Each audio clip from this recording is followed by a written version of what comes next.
Greetings, family. Welcome back to the African Exodus show. I am your host, Tony Cherie, here to you with today's segment. This is the Conspiracy to Erase a Nation segment. If you are new to this channel, this particular segment is around a book that I wrote earlier this year called Conspiracy to Erase a Nation. The book is available on Amazon. If you would like a free PDF mini version of that book, you can download it on my Telegram or also on my Patreon. The link to both is in the description. Today's subject is really important because we have to start drawing a line as a people of Yahuwah, whether you are Yasharel as far as the bloodline of Yasharel or you're Yasharel grafted in. We have to start drawing a line as far as recognizing who the people were who were actually Hebrews and who the people were who actually came out of a different tradition. So we started off earlier inside of this series talking about Esau being the brother of Jacob. The brother of Jacob who was an antithesis to Jacob, essentially, while Jacob had a number of promises from his father or blessings from his father that he would be a conqueror of many peoples, that he would be great in many ways. Esau's promise ran contrary to Jacob's promise. One day he would rise above his brother and break the yoke of bondage from his neck. We also know from reading books that are scripture, but you might not know that, called Apocrypha, particularly 2nd Ezra's, where we are told that Esau will be the end of the world and Jacob is the beginning of the world that follows. That means that in this current world system and really inside of this end time that we are in, that Esau would be playing a major role, be a conspirator, be one of the ones who is in control of the world system and be one of the ones who is seeking to bring about the demise of Yah's people, as we see the world system constantly conspiring to do. So because of that, you have to know that Esau did not disappear from the face of the earth. Some Bible scholars say Esau, the Edomites, no longer existed, that they basically are no longer relevant to our salvation story. That is a lie, that is a deception, that is a cover-up. Esau still exists today, and it's important that we start identifying in what ways Esau has intermixed with different communities. So if you watch the segment that I did on Esau, the first segment that I did, I talked about the fact that the Bible says Esau went into Arabia. From Arabia, we can trace the same people that the Bible linked to Esau to a number of different groups that would eventually take a prominent role inside of Palestine, notably the Mandeans, as well as different groups such as the Nazarenes, all who came from the same Edomite bloodline. We can also trace Edom back to Arabia inside of a kingdom which we have spoken about, known as Saba. Now in Saba, we also know that this kingdom is going to have a prominent role inside of the region that we now call Ethiopia and Eritrea, because Saba will reestablish dominion of its kingdom by taking territory not just in Arabia, but also inside of East Africa.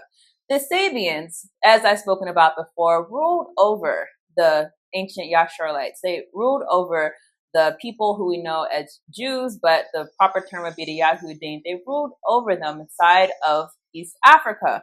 And they did so in such a colonizing fashion, as I've said inside of previous videos. If the true translation of the Bible have been changed by translators or lost in translation, we can draw many semblances to the ways that the Sabians operated to the way that we have conceived that the Romans operated over the Yahuda or the Judah colony. So if that's the case, we can say that the Sabians would have essentially been the people that we have recognized as being the Romans, as has been translated into our Bible. Don't want to go down that wormhole if you did not see the previous teachings on that, or not wormhole, rabbit hole. If you did not see the previous teachings on that, you can go down to the Conspiracy to Erase a Nation playlist and watch those previous teachings. I strongly suggest you do, particularly if you're going to try to debate the points. Watch the teachings first and then debate from there. Okay, so as I said, we're moving again and following Esau. Now we're going to be moving into groups inside of Africa. And that's why it's important to give that whole introduction, because it's important to emphasize Esau is not a white lineage. And this is something that some of you probably don't want to hear. It's not a white-black thing. There are many black people who we can trace to Edomites. That's just a fact. It's always been that way. And there were also many pale-skinned white people we can trace to Edomites. Today we're going to focus on the ones who went into Africa. Now, the Sabians, as we said, the Sabians have links to Esau. We're going to talk about the fact that the Sabians, who we can say play the role of being Edomites inside of the new phase of the Yasharalites going throughout Africa, the Sabians become identified with another group that many of you probably have heard of. That group is called the Berbers. So let's talk about this. Okay, so first to start off, we have a map from Leo Africanus. This is not the actual map, but this is a recreation of the map based on the 1526 work, Cosmographia et Géographique d'Afrique. And if you look at this map, it notes that the Berbers are Sabians. So this map of the 1st century Roman Periplus shows that the Berbers were around Axum in the Horn of Africa on the Nile River. Put a pin note in the fact that the Sabians now going to intermix and become Berbers. Put a pin note there, and let's also talk about the people who we know as the Moors. The Moorish Science Temple researchers Sheikh Way El had argued that the Berbers who were inside of Morocco, because we'll talk about the fact that the Berbers going to disperse, particularly inside of northern Africa, that these same Berbers who become known as Moors are descendants of the biblical Moabites. So I'm reading from his article. He says the original name for Morocco is rendered Marab, obviously a wordplay on Moab with the Elisan filled with the letter R. It is without question that the Almoravids are the Moabites, who are the Moors that went into Spain. In fact, in many Christian chronicles, Moab is used in place or interchangeably with Moor. Interesting enough, Wael also ties the Moabite Moors to people inside of Arabia. So in the Arabian Peninsula, he argues that the Moabites were found in the Sabian capital of Marib. What this would essentially mean is the Moabites of the Bible, the same people of Moab who we know were adversarial to Yasharel, as well as the Edomites of the Bible. And again, another separate people who were related to Yasharel and also were adverse to Yasharel. This people would have both intermixed inside of the Arabian Peninsula, particularly inside of the Sabian kingdom. And this is actually attested to in the Bible. This is why we have to constantly read the Bible and see the names of people in the Bible, not think that we're just reading the Bible just only for spiritual enlightenment, but there's also history that you have to pay attention to, and you'll miss it if you don't know who these groups are that are spoken about in the Bible. So I'm going to read from Jeremiah 25:21 through 24. It says, to Edom, Moab, and the sons of Ammon, to all the kings of Tyre, all the kings of Sidon, and the kings of the coastlands which are beyond the sea, and to Dedan, Timah, Buz, and all who trim the corners of their hair, and to all the kings of Arabia, and all the kings of foreign people who live in the desert. So what is significant here, obviously, is that Edom and Moab and the sons of Ammon are all being pointed out, along with Tyre and Sidon. If you watch the first segment I did on the Edomites, you know that particularly Sidon, Tyre, as well as Dedan, Timah, and Buz, all of these groups are going to some point relocate into Arabia. We know that there were different kingdoms that existed in East Africa that surrounded Yasharel that exists no more. We're told by the Bible that a lot of these people would flee to Arabia. And as it says, all the kings of Arabia and all the kings of foreign people who live in the desert. So this is confirmation. The Moabites and the Edomites both fled to Arabia, similar to the way that Wael has linked the Moabites to being a people who mixed in with the Sabians. So from East Africa, we're going to see the Berbers really migrate, particularly inside of the Nile Valley, and also they're going to migrate really throughout Africa, particularly North Africa. What's important to emphasize is that these Berbers were not white. They were not white-looking people originally. Now, if you see Berbers today, they look Arabized, Arabianized, I think that'd be the proper word. That would not be the original Berbers. The original Berbers were black.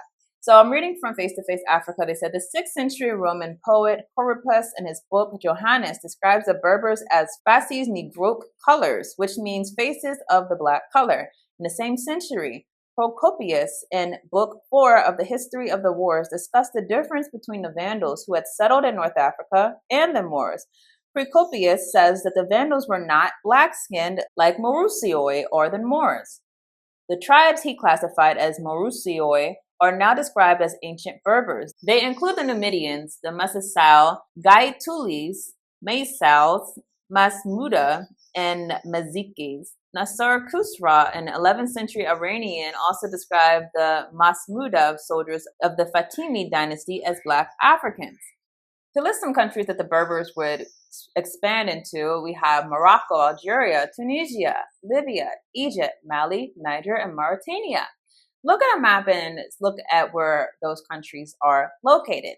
And I want you to think about the Negroland map. We're going to talk about what the Negroland map actually says. I initially, into coming into the truth of the people Yasharel, their true identity, I would, like many of you, was under the impression that Negroland essentially outlines an area where, what we're told, the Negroes live, right?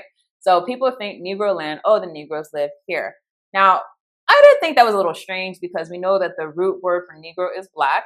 And we know that black people don't just live in Negroland, that black people live all throughout Africa, right? So the fact that the people would call this Negroland, although you have all the rest of particularly sub-Saharan Africa where it was not called Negroland, I never understood the differentiation. Then you learn about who actually named Negroland Negroland. So first of all, the territory was originally called Balad al-Sudan. This is a term that was given to the area by Arabs. And this is important to emphasize. Arabs named this place Negroland, and they named it Negroland with a negative connotation. As we said, the place was called Balad al-Sudan. The Sud inside of Arabic, it's the root of black, and it does not just mean black the color, but it actually means degenerate. So it's literally an insult, the word Sudan, Balad al-Sudan, the land of the blacks, the land of the degenerate, not a positive term. So when the Arabs are calling this place the land of the blacks, the land of the degenerate, why are they picking out one particular part of Africa to call the land of the blacks? So we have to ask the question, why would the Arabs call a part of Africa, which is all black, the land of the blacks? Well, this is the part of Africa where they plan to rule and they plan to move into. So it was not them saying that this part of Africa is the part where the black degenerates live. They looked at all blacks as degenerate. This is the part where the black people live, where they have chosen for themselves to occupy. Meaning, Negroland is not them saying this is where a certain people live. This is where they have marked that they're going to rule and assert their dominance over the people that they have outlined as degenerate. Literally what happens inside of this particular part of Africa, because this entire part of Africa becomes Arabized. When I started this video, I said that a line has to be drawn, right? As far as people who are practicing Judaism, Jewish people, and also people who are actually Hebrews, a line has to be drawn. The reason why I started off the video saying that is because many of us see Jews in Africa and we automatically assume that those people were Hebrews. However, if you think about the name Jew, that's not the original name that was actually given to the Yahudim. These were not the original practices of the Yahudim. They would not have literally identified themselves as Jew. So that should automatically lead to some suspicion as far as why some people in Africa would call themselves Jew and others would not. So what I'm saying to you is that any people who would call themselves Jew, you should automatically look at that as a red flag. Is that person actually of the Hebrews who would not have even known that term? Or are these people actually the Yahudim who would not, again, be aware of that term? Or are they a people coming from the religion that comes out of Palestine, from the Edomites, which we talked about is a copycat version of the real Hebrew religion or the real Hebrew faith in Yah. Now, this becomes relevant because you know who actually ends up adopting the religion that comes from Palestine, the same religion, again, that we're drawing a dividing line. Judaism, Hebrew, not exactly the same thing. More than likely, you're talking about the religious system that has nothing to do with the original Hebrews if you're talking about Judaism. The reason why we have to have that dividing line is because the people who end up converting en masse to Judaism is the Berbers, and this is attested to inside of many sources. So Rudolf Windsor from Babylon to Timbuktu actually speaks about the Jews inside of Africa, and he says about the fact that they were collaborators with Muslims guiding their exploits. The Black Jews who migrated to Sudan from the north converged with the Jews migrating from eastern Sudan to countries of the Niger River. It is known that the Jews in Judaism were in Africa 1500 years before Islam, and that everywhere the Arabs went, the Jews were there. The Black Jews guided the Arab and Moors into Spain and acted as interpreters. When the Muslims came into the Sahara, they found the Black Jews stationed on all trade routes, and I can positively say where Mohammedanism is currently prevailing in Sudan, Judaism once had been dominant. This is very important. So essentially, we're going to have a group of many black Jews, right, who are Berbers, and they're people who adopted the religion that comes from Palestine, the religion of Judaism.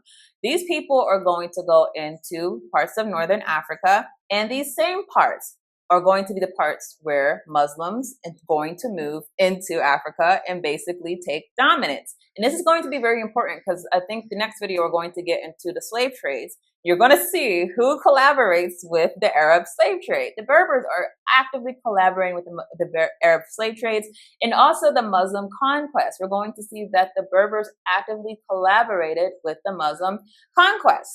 So what eventually happens is that the face of being a Berber changes drastically. So as we said, the Berbers were originally black, but we're going to have Arabs start going into Africa, again, spreading their religion. And what we see happens is that Berbers takes on a very different look. Reading from Conspiracy to Erase a Nation, it says, following the Arab conquest of North Africa during 642 to 711 CE, Balad al-Sudan took on a vastly different look. Socially, ethnically, culturally, and religiously, the religion had become Arabized. And the Atlantic coast to Cyrenaica, the population of this area now looked closer to the Arab Muslim world. Berbers adopted Islam en masse during this period, and Arab immigrants settled throughout North Africa, according to the United Nations Educational, Scientific, and Cultural Organization. They say they came as peaceful newcomers, and they were made welcome everywhere. Large Arab settlements were established in many areas in Cyrenaica and in the provinces of Ifriqiya. They persisted for many years, especially in two provincial divisions in Ifriqiya and in Mizbil. I don't know if I pronounced that right. A considerable proportion of the colonists belonged to the Great Arab Confederation of the Tamim. Later, during the Alabid period, these Arab colonies fell into decadence and were gradually absorbed into the local population. There were also small groups of Arabs, sometimes even single families or individuals, who settled among Berber tribes where they were regarded as teachers. They acted as imams or religious leaders. The spiritual leadership often developed into political leadership as well, the Arab imam becoming the political head of the tribe. This development involved some Berberization of the Arab colonists in turn. One characteristic example is that of the Arab family of the Banu Sili ibn Mansur al-Yamani. The Caliph and al-Malik offered them as a gift of the region near what is today Al-Hukamas in northern Morocco. The family settled there, they intermingled with local populations, and the Berber came to recognize them as emirs. By the way, please forgive me butchering, I'm sure, a lot of pronunciations in this particular video. But so what we see again is the Berbers are basically going to usher in the way for the Arabs. Now, the reason why this is very significant, particularly going back to Negroland, anytime whenever you look up the Jews of Africa, many times, more times than not, you're going to see people who look like this. So if you look up Negroland, for example, the people who you're going to see who actually were the people associated with Negroland did not look how you would think people who originated from East Africa, Ethiopia, looked. They look like Berbers or Arabs, and so this is not a coincidence.